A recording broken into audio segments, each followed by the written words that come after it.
কি ভাবছো কাঁচা লঙ্কা খাবো শুধু শুধু? সেটা নয়, অ্যাকচুয়ালি কাঁচা লঙ্কার মধ্যে কি কেমিস্ট্রি লুকিয়ে আছে সেটাই দেখা। কাঁচা লঙ্কার মধ্যে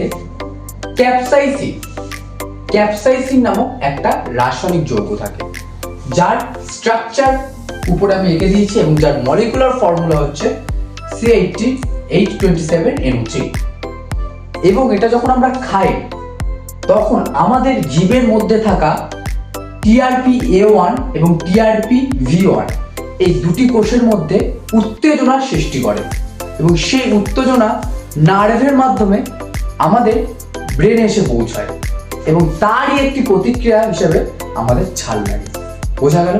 এটাই হচ্ছে কাঁচা লঙ্কা বা যে কোনো লঙ্কার কেমিস্ট্রি, যার কেমিক্যালটার নাম হচ্ছে কি ক্যাপসাইসিন। ভালো থেকো সবাই। এরকম ভিডিও পেতে অবশ্যই কেম একাডেমি চ্যানেলটিকে সাবস্ক্রাইব করুন।